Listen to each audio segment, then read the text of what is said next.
Picture the most driven person you know at work, the one who raised their hand for everything, every extra project, every stretch assignment, every step up the ladder the moment it appeared. They've got the title. They've got the salary that sounds impressive when someone brings it up at a dinner party. They're doing every single thing you're supposed to do to get ahead. Now ask yourself honestly whether they actually seem happy. Not LinkedIn happy, not blessed and grateful in the caption of their work anniversary post happy, actually genuinely in their body happy.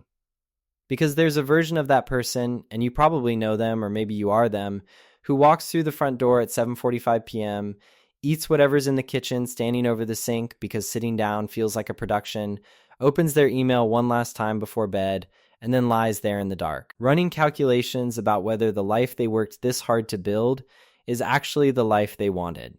The promotion showed up. The raise showed up. The title showed up. And somewhere in the middle of all that arriving, something else quietly walked out the back door. This video is about what that something is. And more importantly, it's about the people who saw it coming, politely declined the promotion, and landed in a completely different place 5 years down the road. A better place. A wealthier place.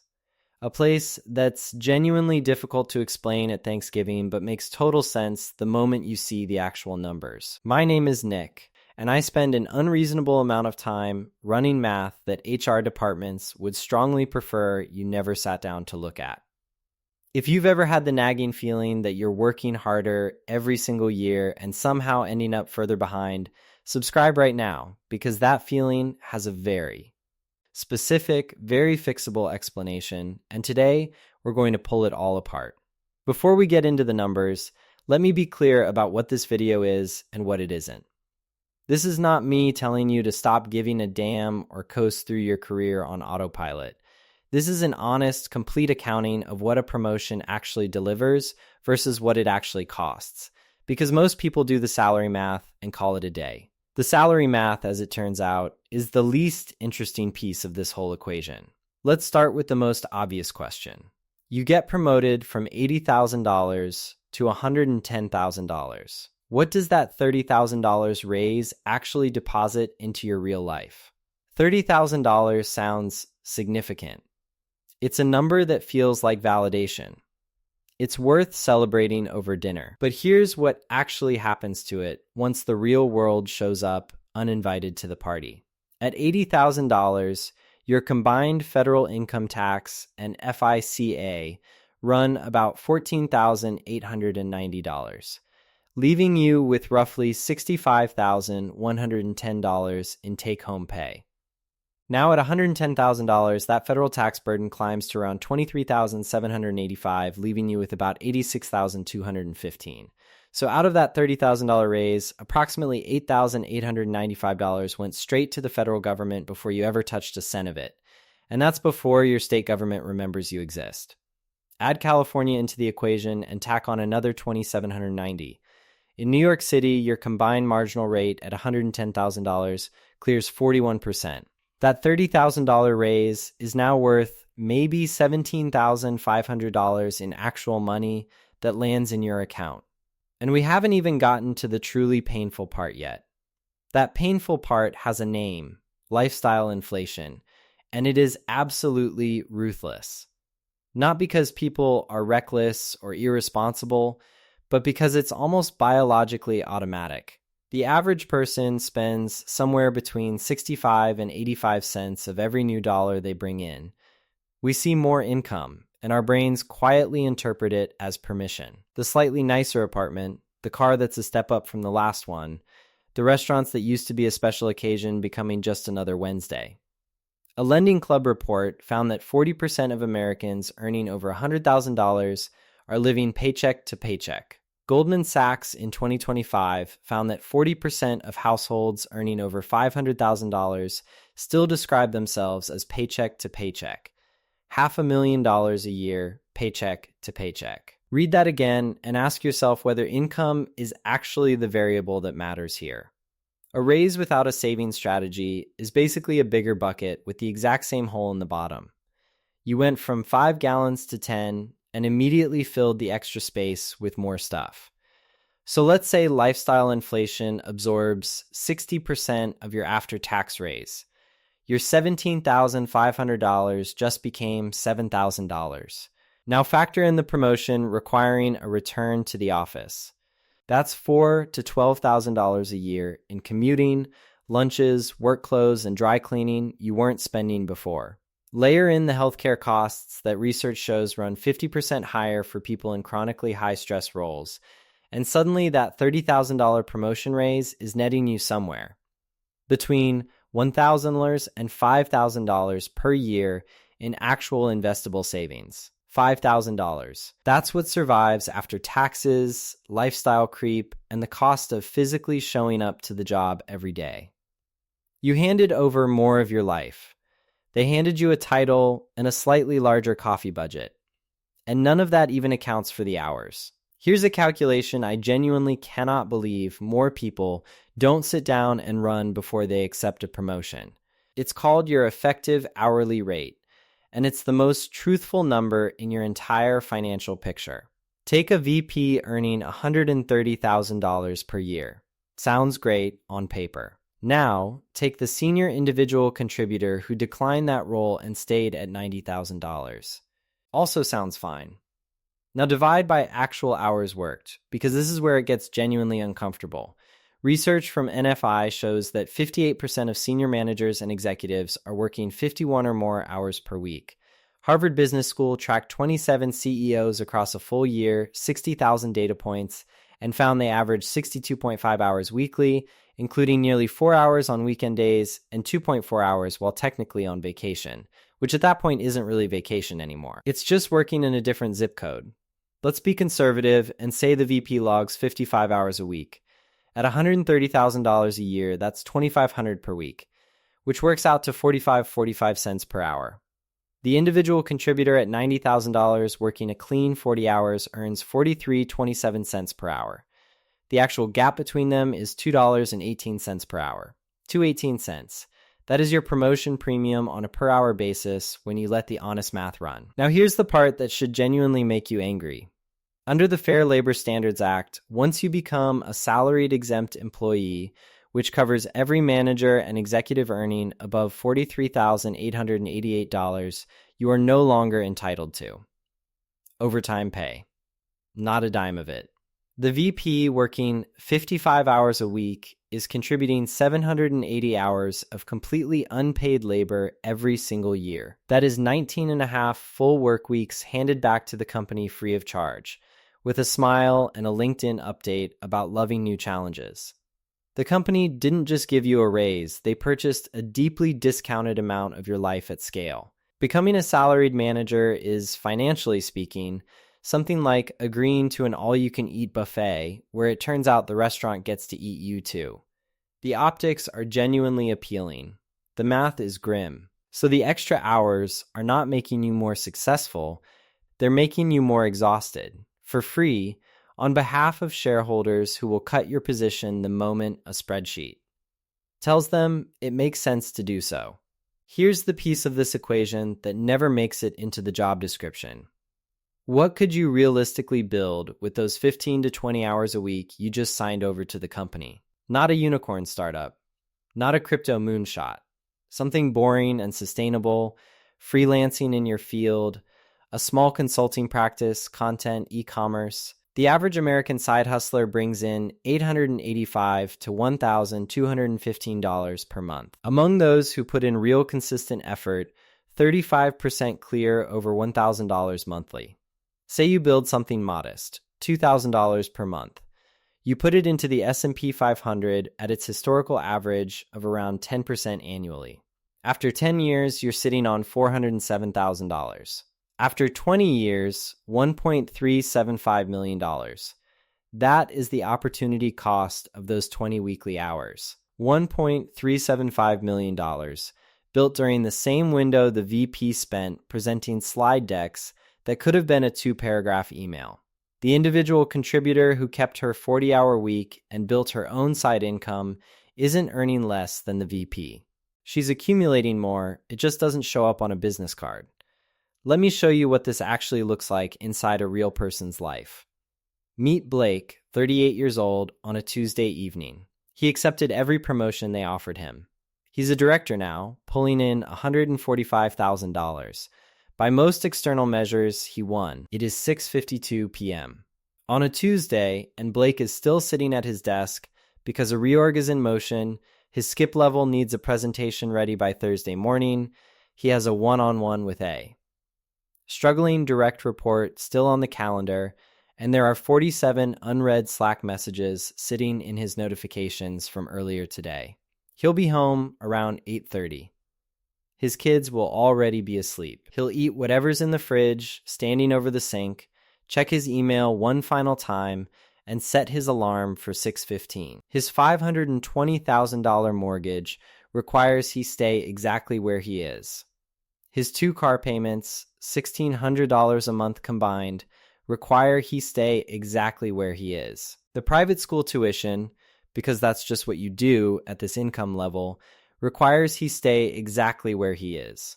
His 401k has $87,000 in it, which sounds acceptable until you realize he's 38 and needs roughly $1.5 million to retire comfortably.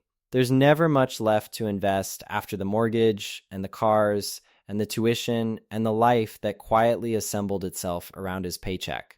He has decided that the equity in his house is essentially his retirement plan, which is, financially speaking, the equivalent of saying your scratch-off tickets are your investment portfolio. Optimistic, vaguely math-adjacent, unlikely to end the way you're hoping. On that exact same Tuesday, Jordan is cooking dinner. She turned down the last 2 promotions they offered her. Her manager at the time looked at her like she'd just passed on a winning lottery ticket. Her parents asked carefully worded questions about whether everything was okay. Everything was completely fine. Jordan is 38, earning $98,000, fully remote, and she is making pasta at 6:15 p.m., like someone who actually controls her own time. Her 401k has $212,000 in it because she's been maxing her contributions for 7 years, the same 7 years Blake was getting promoted and spending each raise before it cleared his account. She has $34,000 sitting in a taxable brokerage. She started a small consulting practice 2 years ago, charging real market rates for the same expertise her day job asks her to give away for free, and it now generates $2,400 a month that she mostly puts back into investments. She went to Japan last year. She reads books that have nothing to do with management frameworks. She genuinely struggles to identify the specific things she's supposed to be stressed about on a given day. Blake earns $47,000 more per year. He has $125,000 less in investable assets. He works 18 more hours every single week, not one of which is compensated. And that gap will only continue to widen as compound interest does exactly what it always does, rewards the person who started earlier and stayed consistent, not the person with the more impressive title. Here's something nobody inside your company has any financial incentive to ever tell you. So I will. The promotion system was not engineered to make you wealthy. It was engineered to make the company productive, and it has been refined over decades to make those two things feel synonymous while they quietly, consistently are not. There's a concept in labor economics called tournament theory, and it describes your workplace as an elimination-style competition. Think American Idol, but for office workers, and with considerably worse prizes. The VP role, the director title, the corner office, these aren't purely compensation. They're the carrot that extracts maximum effort from every participant in the game, including the 94% to 96% who will never actually reach them. Most of the players fund the prize pool with their evenings, their weekends, and their relationships, and walk away with nothing. Only 4 to 6% of employees get promoted in any given year. In Q1 of 2024, tracking 68 million white-collar workers, ADP found just 1.3% were promoted, the lowest first-quarter promotion rate in 5 years. The game has gotten considerably harder to win, just as companies have gotten considerably better at making you desperate to play it. And the manipulation is becoming more brazen. In 2023, 37% of US employers handed out what the industry politely calls dry promotions, a new title with absolutely no pay increase attached. Congratulations on your promotion to Senior Associate Director of responsibilities you already had last quarter. We'll revisit compensation at your next review cycle, maybe. The percentage of companies doing exactly this jumped from 8% in 2018 to 13% in 2024. The part that should actually bother you, a Korn Ferry survey found that 63% of employees said they would prefer a promotion without a raise over a raise without a promotion. 63% would take the title over the money. Companies read that data and they act on it directly. They have figured out that they can compensate you in status symbols, and you will genuinely thank them for doing so. Since 1979, worker productivity has grown 3.5 times faster than typical worker pay. Someone is capturing the value that's being created. It is not the person who just got a new email signature appended to their name. Here's where it becomes quietly dangerous in a way that goes well beyond the salary math. When you spend years building your entire identity around a job title, you stop being a person who has a job and become a job that has a person. That distinction sounds like philosophy right up until the day your company announces a restructuring, and then it stops being philosophical immediately. Researchers at the University of Michigan found that job loss functions psychologically far closer to losing a close personal relationship than to losing a source of income. Because people who climbed hard didn't just lose their paycheck. They lost the answer to the question, who am I? Stanford economists found that workers laid off during a recession experience roughly a 20% decline in the net present value of their lifetime earnings, a decline that doesn't fully recover even 10 to 20 years later. The financial damage is lasting. The identity damage tends to run deeper. Here's why this matters specifically right now. Middle management positions accounted for 31% of all layoffs in 2023, up from 20% in 2018. Google cut thousands of managers. Amazon publicly announced plans to increase the individual contributor to manager ratio by at least 15%. The people being shown the door weren't underperformers, they were the climbers. The ones who had built a financial life that required $145,000 just to keep the lights on, who hadn't been in the technical weeds for 6 years, who had $87,000 in retirement. Savings at 38. When the individual contributor gets laid off, she has sharp current skills, a side income already running, lean and manageable finances, and real options in front of her. When the VP gets laid off, he has a mortgage sized to his old salary, a resume full of titles and almost no demonstrated current capabilities, and a very complicated Tuesday morning ahead of him. Great Place to Work analyzed 1.7 million employee surveys and found that golden handcuffs was the single most common phrase burned out employees used to describe what kept them from leaving. Not what they loved about the job, what they literally could not afford to walk away from. 64% of Americans say they would quit their job tomorrow if they didn't financially need the paycheck to survive. The system isn't just extracting their labor, it has made them financially incapable of saying no to having it extracted. That's not a career. That is a very comfortable trap with a solid dental plan. Now let's talk about what the research actually says about income and happiness, because this is where the math arrives somewhere most people genuinely don't anticipate. A landmark joint study between Nobel Prize winning researcher Daniel Kahneman and Matthew Killingsworth, two scientists who publicly disagreed on this exact question then. Designed a study together to settle it, found something more layered than either expected. For most people, happiness does rise with income, but with serious diminishing returns past $100,000, the incremental gains shrink rapidly. For the least happy 15 to 20% of people, those managing depression, grief, or clinical anxiety, well-being plateaus around $100,000 and stops moving regardless of how much more they earn. Money cannot fix those things. It can make them more comfortable to live with. It cannot make them resolve. Meanwhile, an Empower survey found that Americans believe they need $284,167 per year to be genuinely happy. Millennials put that number at $525,947. The actual research-supported threshold sits somewhere between $100,000 and $200,000 for most people. We are overestimating the income needed to feel okay by a factor of 2 to 5, and then burning our weekends and our relationships chasing the difference. Here's the finding that actually reframed how I think about all of this. Vanguard studied 12,443 investors and found that having just $2,000 in emergency savings improved financial well-being by 21%. Having $500,000 in annual income improved it by only 12%. Having over $1 million in assets improved it by 18%.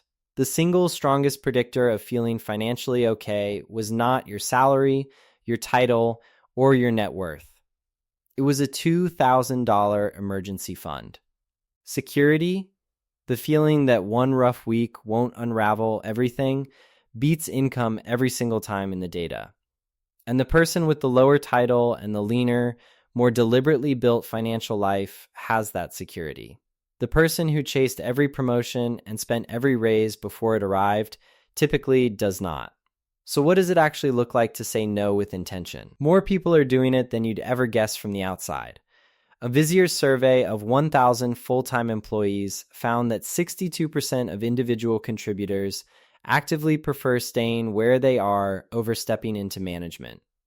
Their top priorities, 67% said time with family, 64% said physical and mental health, 58% said the freedom to travel, barely 4% said reaching the C-suite. The people who are living inside the promotion tournament are looking at the prize and quietly, deliberately choosing not to claim it.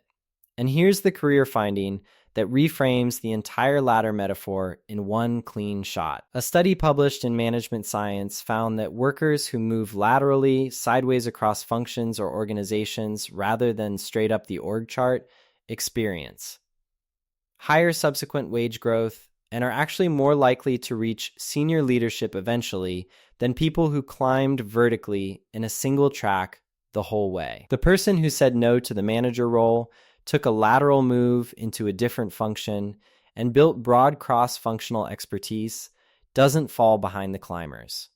They end up a decade later better positioned and better compensated than the person who said yes to every rung on the way up. The ladder isn't even the fastest route to the top. It's just the most obvious one, which is exactly why companies prefer you stay focused on it. Not every promotion is a trap worth avoiding. Let me be clear about that.